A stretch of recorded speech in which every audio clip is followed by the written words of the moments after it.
Do you watch MrBeast? Well, he just released a new video. It's his 1 through 100. He did a similar one before where it was 100 people, ages 1 to 100, competing for 250,000. I think it was 250. Somewhere, his numbers are crazy. But he did another one, and they're still competing. It's still ages 1 to 100, but he did it more in the sense of they choose who it is. Pretty much, he's talking about, because this is a 40-minute video, and he mentions at the beginning and at the end that he's practicing longer form content, because usually his stuff is 20-25 minutes or so, and he's talking about storytelling and developing that's the main thing, storytelling and longer form content. And so I was expecting to be more engaged with the people, with the characters, and with him, I guess, just in general overall. And so I was looking for the storytelling aspect in the entire video, but what truly stood out to me is the editing. His editing has always been good, but I feel like the good thing about him, as he always mentions, he's always looking to improve, and the editing is just always getting better and smoother.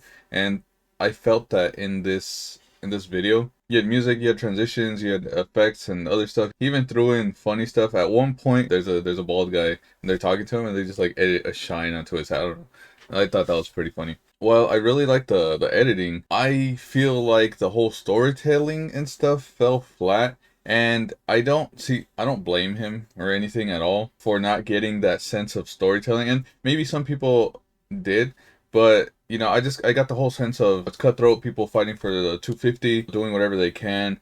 And I didn't get the sense of who are these people? Why should I care about these people? Because when you put 100 strangers into a competition to win $250,000, they're all going to do whatever they can. Obviously, if you were in that situation, you do the same. But the thing is, there's 100 people, and you can't really develop anybody's stories until you're at about the final 10. But when you're at the final 10, you have one, maybe two challenges left. Everyone's kind of like sort of said some things here and there, but people get eliminated, and you start forgetting who these people are.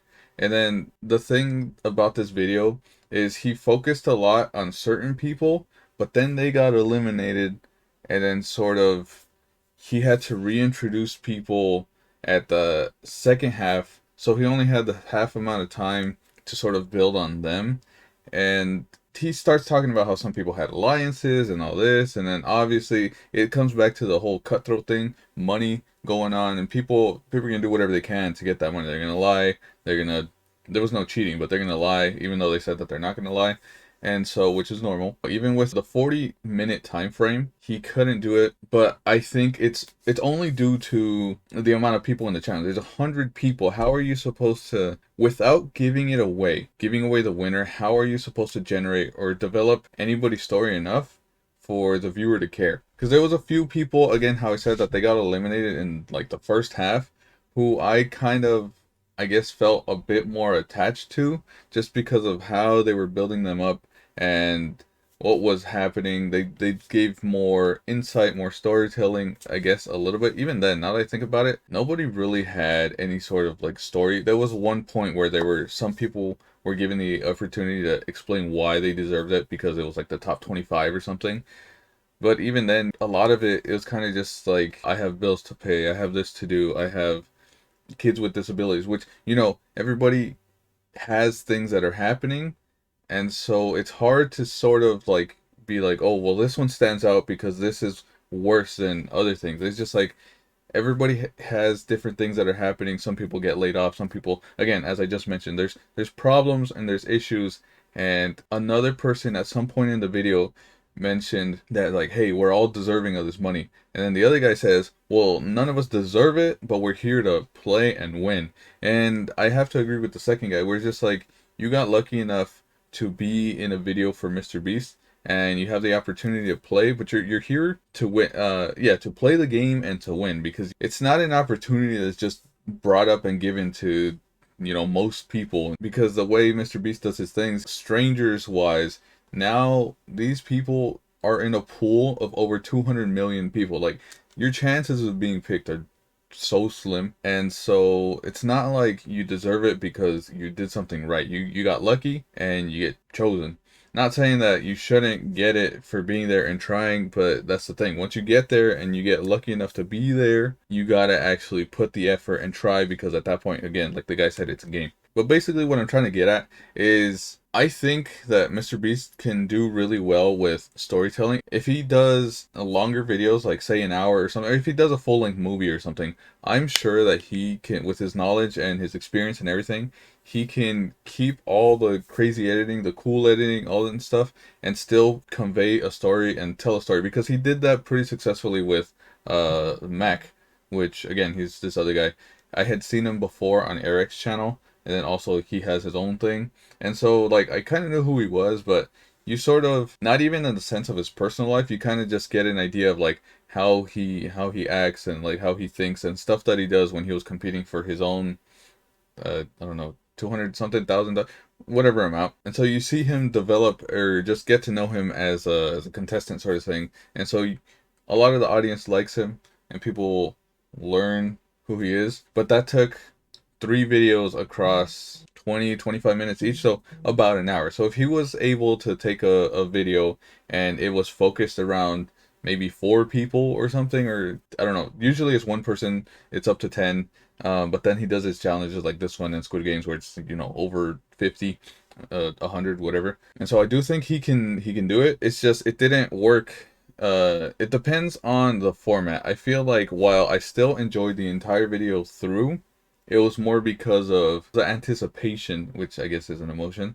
And you know, it's always a prize money. He said it himself too, where it's just like once you start getting past 100,000, the amount doesn't matter. But it's still a lot. It's like life-changing money. And also it's the challenge. You got this range of people. So I was watching it for that, but I didn't get the whole source of storytelling. So what I think he could do is he could sort of save time on the length of the video, because this could have easily been another 20-25 minute video similar to his other one, because I didn't get the sort of feeling and the aspect of storytelling. I think he should focus on things that he wants to develop a story and sort of characters and other stuff for. Do it to where there's a few people, less than 4. I think 4 is a good way to really give each person time alone, talk about them, see how they develop, how they act on the video. And that way truly you get to connect with the person on screen. Because again, here you saw who won and it's just like, oh, well, congratulations for them. They did it.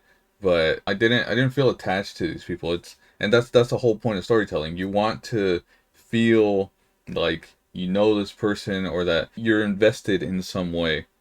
But overall, I really, really like the editing. A little more than some of his more recent stuff, like his island video and his city video. Different premises or whatever, but even in terms of just looking at the editing aspect, I like this one a lot more than some of his more recent stuff. Another thing that also stood out to me was when MrBeast was doing his ad read. I noticed that the bar, because some YouTubers, some people, content creators, they'll put a little bar to kind of show you the progress of how much longer is left on the ad, and so it starts really fast, and it's going like this, it's going like this, and then you can tell he still has more to say, and it's like here, and then it drastically slows down, and so it's just like he's talking and talking and talking, and then so it makes you seem like the ad is shorter than it really is. And it's his video. He gets to do whatever he wants. If you're gonna call him out for it, I'm just pointing it out. I thought it was pretty smart. I guess it also depends on like what the content is, because a lot of people just skip ads. This time I did. I mean, I listened to what he has to say. I watch his videos. Most of the time I skip ads, but then I noticed that, and so that's what made me stay actually, because I wasn't even. It was like a mobile game or something, but the fact that he changed the speed of the little progress bar, I thought it was interesting. I thought it was smart. It could have a negative effect depending on how like trustworthy a person is or how big a channel or whatever. There's a lot of things that go into how that could be perceived, but I mean, he's at the point where whatever he makes, people are gonna watch. And again, it depends on who you are really and how you convey your info and stuff. But I thought that was really interesting. And now an ad read. I'm kidding. And so, like, I do recommend watching this video. It was fun. It was 40 minutes, 40 something, but I honestly didn't even really feel that long because of the way he does things, the pacing. Again, it's MrBeast, so, you know, almost everything Literally everything at this point he does is successful. But in terms of storytelling, I think it fell short. Editing, it was great, but he wasn't talking about editing. So the main thing, he wanted to progress storytelling, but I think he should focus on storytelling when there's less people and focus on the extravagance and the editing and intrigue factor when you get above 5, 10, 20. When you have these giant game shows, focus on that.